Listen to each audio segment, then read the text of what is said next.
આગામી શિયાળુ પાક એ શિયાળુ પાકની અંદર વાવેતર ક્યારે કરવું જોઈએ, કારણ કે આ વર્ષે દિવાળી વહેલી મિત્રો આપણી આ YouTube ચેનલમાં આપ સર્વે દર્શક મિત્રોનું હાર્દિક સ્વાગત છે. મિત્રો, ચોમાસુ સિઝનની અંદર આપણને ખૂબ સારા પરિણામ મળ્યા, ખૂબ સારું આપણે રિઝલ્ટ લઈ રહ્યા છીએ. ઘણા બધા ખેડૂત મિત્રોને એનો ફાયદો દેખાણો છે, ઘણા બધા ખેડૂત મિત્રો એનાથી ખુશ છે, ઘણાને ઘણી બધી સમસ્યા પણ આવી છે.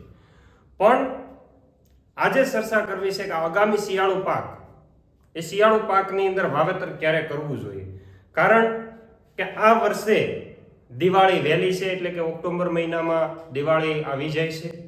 સાથે સાથે એક મહિનાનો સમયગાળો એવો બસે છે ખેડૂતો પાસે કે જેમાં એ કદાચ આગોતરા વહેલા વાવેતરનું પ્લાન કરી નાખે. તો આવા સમયે ખેડૂતને ઘણીવાર નુકસાન જવાની શક્યતા જાય. આપણે કેવું હોય કે ગુજરાતની અંદર ગુજરાતી નવા વર્ષ પ્રમાણે આપણે વાવેતરને આગળ વધારતા હોઈએ છીએ. તો આવા સમયગાળાની અંદર ખેડૂત કેવું ધ્યાન રાખે તો એને ફાયદો થાય. તો મિત્રો, ખાસ અગત્યની વાત, શિયાળુ પાકનું વાવેતર ક્યારે કરવું જોઈએ એ વિષય ઉપર ચર્ચા કરવા માટે હું આપની સાથે આપનો દોસ્ત મનીષ બલદાણીયા, કૃષિ વૈજ્ઞાનિક તરીકે કૃષિ વિજ્ઞાન કેન્દ્ર કોડીનાર ગીર સોમનાથ ખાતે ફરજ બજાવું છું. મિત્રો, ખાસ કરીને જોઈએ તો કયો સમય છે એ આપણા માટે ખાસ અગત્યનો છે. સમય બહુ મહત્વનો હોય. જો સમયની પહેલા વાવેતર થાય અથવા સમય પછી વાવેતર થાય તો આપણા માટે ખૂબ માઠી અસર થતી હોય. એટલે સમય છે નોન મોનિટરી ઇનપુટ છે કે ખર્ચા વગરનું, પણ સમયને ધ્યાને રાખવું ખૂબ અગત્યનો છે. જો સમય પહેલા વાવેતર કરશો તો પણ તમને ઘણું નુકસાન જવાની શક્યતા છે, અને સમયની બહાર હાલશો તો પણ મોટું નુકસાન જવાની શક્યતા છે. એટલે કીધું છે અહીંયા કે જો ભૂલ પડે, પાક ઉત્પાદનની અંદર ભૂલ પડે વાવેતરની અંદર, તો ઉત્પાદન ઉપર એની ખૂબ મોટી માઠી અસર થાય. માઠી અસર એટલા માટે થાય, જેનું વાવેતર નબળું, કીધું ને વાવેતર નબળું એને ઉત્પાદન મળવાનું નથી, એમાં રોગ જીવાતે વધારે આવે. દુબળી ગાયને બગાહું ઝાઝી, આવી એક કહેવત છે. એટલે જેટલી દુબળાઈ વાવેતરથી રહી છે એટલું જ તમને છે પાછળથી નુકસાન જવાની શક્યતા વધારે. રોગ જીવાતનું પ્રમાણ વધે એટલે ખર્ચો વધે, ઉત્પાદન ઘટે. આવી એક સામાન્ય રીતે નોંધાયેલી બાબત છે, અને વર્ષોથી ખેડૂતો આ બાબતને ધ્યાને રાખતા આવે છે. ગયા વર્ષે પણ જેને સમય મર્યાદાની અંદર વાવેતર કર્યું હતું અને ખૂબ સારું ઉત્પાદન મેળવ્યું હતું. ઘણા એટલી બધી ઉતાવળની અંદર હોય કે ફટાફટ પાણી વયું જશે, ફલાણું થઈ જશે, ફલાણું થઈ જશે. તો આવી પરિસ્થિતિની અંદર બહુ વહેલું વાવેતર કરી દેતા હોય ત્યારે મોટું નુકસાન જવાની શક્યતા રહેતી હોય. એટલા માટે કહેવત પડી છે કે જે તાણે થાય નાણે ન થાય. કદાચ જે સમયે થતું હોય ને એને તમે ગમે એટલા રૂપિયા આપો એ ન થાય. શિયાળા કે ઉનાળો હોય ને તમે કહેજો હું એટલા રૂપિયા આપું, વરે વરસાદ નહીં વધે. પણ ચોમાસાની સિઝન હોય તો આપણને એવું થાય કે ધ્યાન રાખવું પડશે, નહીંતર આ ગમે ત્યારે વરસાદ વરસી શકે. એટલે એનો સમય છે, સમયે થાય એ રૂપિયા દેતે ન થાય. આવી પરિસ્થિતિનું નિર્માણ થયેલું હોય તો આ સમયે આપણે ખૂબ કાળજી રાખવી ખૂબ અગત્યની છે. એટલે તાપમાનને ધ્યાને રાખવું. શિયાળુ પાકની અંદર ખૂબ મહત્વનું છે કોઈ હોય તો તાપમાન. તાપમાનની અંદર વધઘટ થાય તો આપણા પાક ઉપર ખૂબ એની માઠી અસરો થતી હોય. એટલે આવી પરિસ્થિતિની અંદર ખેડૂત મિત્ર કેવું ધ્યાન રાખશે આપણા માટે ખૂબ અગત્યનું છે. સમયનું મહત્વ તમને જણાવ્યું છે, નોન મોનિટરી ઇનપુટ છે એ પણ તમને જણાવ્યું છે. બરાબર, ભૂલ પડે તો ઘણું બધું નુકસાન, રોગ જીવાત વધે એ પણ તમને જણાવ્યું છે. પાછળથી જો ઉત્પાદન મતલબ ગરમી પડે તો પણ નુકસાન જવાની શક્યતા રહે.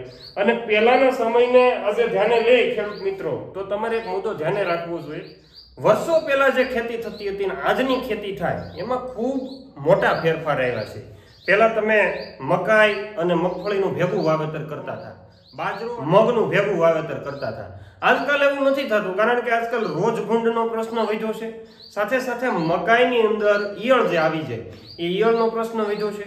તો આવી પરિસ્થિતિની અંદર ખેતીમાં ઘણા બધા મોટા ફેરફારો થયા છે. ઘણા બધા ખેડૂત મિત્રો આની અંદર કોમેન્ટ કરતા હોય અથવા જણાવતા હોય કે ભાઈ અમે તો પેલા વાવીને વયાવતા, પણ આજકાલ વાવીને વયાવો તો તમારું ખેતર છે એ તમારું ન રહે. એમાં કોકના ઢોર ચરી ગયા હોય, ફસોડું બળી ગયું હોય, ઉગ્યું નથી ઉગ્યું. એટલે એ બધી માહિતી આપણી પાસે હોવી જોઈએ. આજકાલની ખેતી ટેકનોલોજીની ખેતી છે, જાણી જાણીને કરવા જેવી ખેતી છે. આજકાલ તમે જુઓ છો નવી નવી દવાઓ, નવા નવા ખાતરો, આ બધું છે એનો સંકલન કરીને ચાલીએ તો આપણને સારું ઉત્પાદન મળે, નહીંતર આપણને સારું ઉત્પાદન મળતું નથી. એટલે આપણા માટે ખૂબ અગત્યનું છે. એટલે તાપમાન ખૂબ મહત્વનું છે મિત્રો. આજકાલના તાપમાનની વાત કરીએ, પહેલા એવું મને કહેતા કે નોરતા આવતા ને ત્યારે લોકો ગોદડા ઓઢીને નવરાત્રી જોવા જતા, સ્વેટર પહેરીને નવરાત્રી જોવા જતા. અત્યારની પરિસ્થિતિ એવી છે, ગરબે રમતો આખો રેપઝેપ થઈ ગયો હોય, આવી પરિસ્થિતિનું નિર્માણ થયું હોય, આખો પલળી ગયો હોય.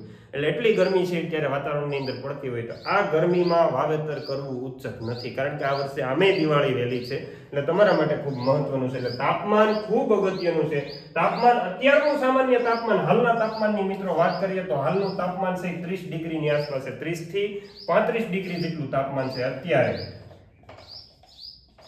વધારે હશે તો નવાઈ નથી, પણ 30-35 ડિગ્રીની ઉપરનું તાપમાન છે અત્યારે. ગરમીનું પ્રમાણ, વાતાવરણમાં બાષ્પનું પ્રમાણ, ભેજનું પ્રમાણ વધારે છે. તો આવા સમયે શિયાળુ પાકને સામાન્ય રીતે ઠંડુ અને હુંફાળું વાતાવરણ છે એ વધારે માફક આવતું હોય. ઠંડુ અને હુંફાળું એટલે કે ભેજ વગરનું, ઓછો ભેજ હોય એવું છે એને મજા આવતી હોય. જ્યારે હાલનું તાપમાન છે ખૂબ વધારે હોય ત્યારે ઝાકળનું પ્રમાણ પણ પુષ્કળ માત્રાની અંદર પડે છે. તમે એને ધ્યાને રાખજો.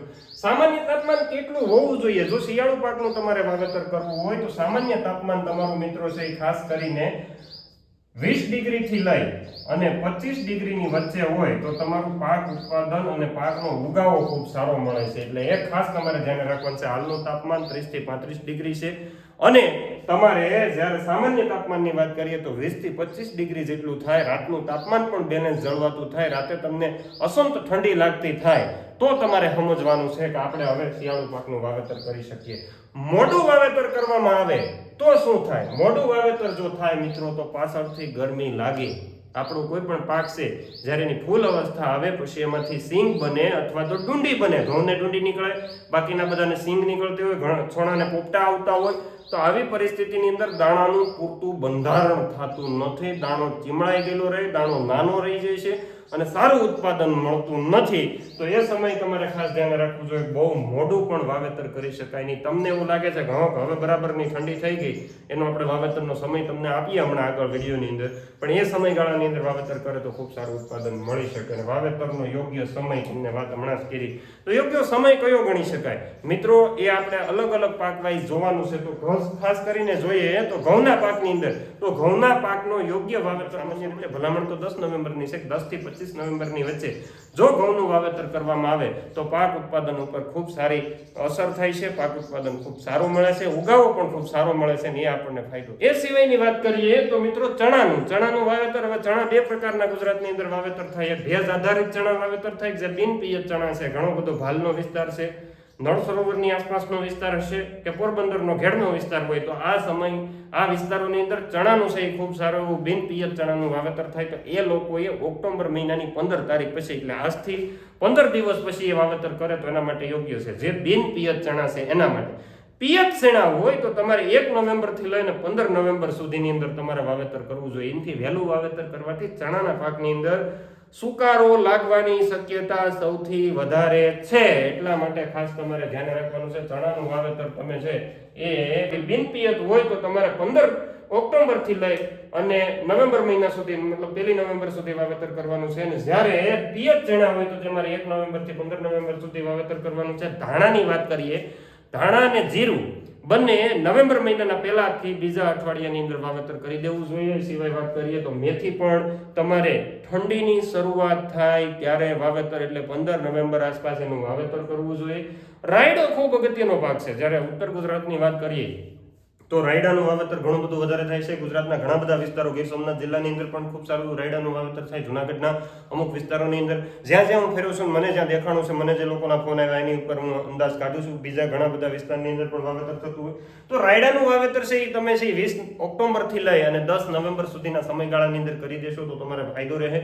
એ સિવાય જો વધારે મોડું કરવામાં આવે રાયડાના વાવેતરની અંદર તો એની જે સિંગ છે એની લંબાઈ છે એ નાની રહી જતી હોય, એની અંદર રોગ આવવાની શક્યતા વધી જતી હોય અને ફૂલની જે એની ઇન્ફ્લોરન્સ નીકળે છે, એનું જે ફૂલનો વિસ્તાર નીકળે છે એ બહુ નાનો એવો નીકળતો હોય છે. તો એમાં પણ તમને નુકસાન થવાની શક્યતા વધારે રહેતી હોય છે. જે લોકો બટાકા, રાજમા અને વટાણાનું વાવેતર કરવાના હોય, બટાકાનું કરતા હોય કે રાજમાનું કરતા હોય કે વટાણાનું કરતા હોય, એને પણ 20 ઓક્ટોબર પછી એ મિત્રોએ વાવેતર કરી દેવું જોઈએ, જેથી કરીને એને સહી ખૂબ સારો ફાયદો થતો હોય છે. આ સમય સિવાયના સમયની અંદર જો તમે વાવેતર કરશો તો તમને પાછળ ગરમી નડવાની છે. ગરમી નડવાના કારણે ઉત્પાદન સારું મળવાનું નથી. એ પહેલા વાવેતર કરીએ તો વધારે તાપમાનની માઠી અસર થાય. ઘઉં છે એ સફેદ થઈ જાય. શરૂઆતની અવસ્થામાં ઘઉં સફેદ થઈ જાય, એને બરોબર ફૂટ નીકળતી નથી અને આપણને પાક ઉત્પાદન બરાબર મળતું નથી. ચણા છે એની અંદર સુકારો લાગવાની શક્યતા વધી જાય. ચણા શરૂઆતની અવસ્થાએ પીળા પડી જાય આ બધી માઠી અસર થતી હોય, ધાણા અને જીરું વાળા માટે ખાસ અગત્યનું છે, કારણ કે હાવ ઝીણો દાણો ધાણા જીરું ને મેથી એને એક તો પિયત વધારવા પડે, ઉગાડવા માટે 2-3 પિયત આપવા પડે. આવી પરિસ્થિતિનું નિર્માણ થાય, પૂરતો ઉગાવો મળતો નથી. ધાણા જીરુંમાં એક તો ફુકારો એટલો બધો આવતો હોય, છોડવા નીકળી જતા હોય ને પૂરતો ઉગાવો ન મળે. તો આવી પરિસ્થિતિની અંદર જો યોગ્ય સમયે વાવેતર કરવામાં આવે એ જ બેસ્ટ છે. એટલે આટલી માહિતી તમારા સુધી શિયાળુ પાકોના વાવેતર માટે આપવાની હતી. આ સિવાયની વાત કરીએ તો મિત્રો, જે કોઈ લોકોને ઘાસચારા માટેની કાળી જુવારનું વાવેતર કરવાનું છે તો અત્યારે હાલની પરિસ્થિતિની અંદર કાળી જુવારનું ખૂબ સારું એવું વાવેતર થઈ શકશે. અત્યારે અમારા 1-2 ખેડૂત મિત્રો તલનું વાવેતર કર્યું, મને કે સાહેબ ખૂબ સારો ઉગાવો મળ્યો, કારણ કે ગરમીનું પ્રમાણ એટલું બધું છે. એટલે કાળી જુવારનો ઉગાવો ખૂબ સારો થશે, ઘાસચારા માટે ખૂબ સારી છે. 1 વીઘાની અંદર 5 કિલો બિયારણનું વાવેતર કરીએ તો સફિશિયન્ટ છે. એટલે જે કોઈ ખેડૂત 2-3 પશુ રાખે છે તો 2-3 પશુ માટે 1 કિલો જુવારનું વાવેતર કરે તો એના માટે બેસ્ટ રહે. એની વધારે માહિતી માટે અહીંયા આપેલા નંબર ઉપરથી તમે ટેલિફોનિક કોન્ટેક્ટ કરી શકો. બાકીની જ્યારે પણ જરૂરિયાત પડે ત્યારે અમારો નંબર ઓલરેડી આગળના ઘણા બધા વિડીયોની અંદર આપેલો છે, ત્યાંથી તમે મેળવી અને અમારી જોડે પણ ચર્ચા કરી શકો. પણ સમય મર્યાદા ખૂબ અગત્યની છે. ઘણા બધા હજી પણ સમય મર્યાદાની બહાર હાલતા હોય તો જે મિત્રોને સમય મર્યાદાની અંદર ફોન કરવા છે ખાસ કરીને ભલામણ કરવામાં આવે છે. એક વિનંતી છે. એ સિવાયની તમને માહિતી સારી લાગી હોય અને આ જેટલા બધા પાકોનું વાવેતર થાય આ બધા લોકોને તમારા ગ્રુપમાં વિડીયોની લિંક શેર કરવાનું નહીં ભૂલતા. આ સિવાય આ વિડીયોને લાઈક કરવાનું, ચેનલ ઉપર નવા હોય પહેલી વાર જોઈ રહ્યા હોય તો સબસ્ક્રાઇબ કરવાનું નહીં ભૂલતા. સબસ્ક્રાઇબ ન કરી હોય તો પણ સબસ્ક્રાઇબ કરી દેજો. બાજુમાં બેલ આઇકોન ઉપર ક્લિક કરી અને એની ઉપર ક્લિક કરી દેજો, એટલે તમને ખ્યાલ આવશે જ્યારે પણ આ વિડીયો મૂકવામાં આવે તરત તમારા સુધી પહોંચી જાય. આટલી વિનંતી છે. અસ્તુ, આભાર, જય હિન્દ, ભારત માતા કી જય.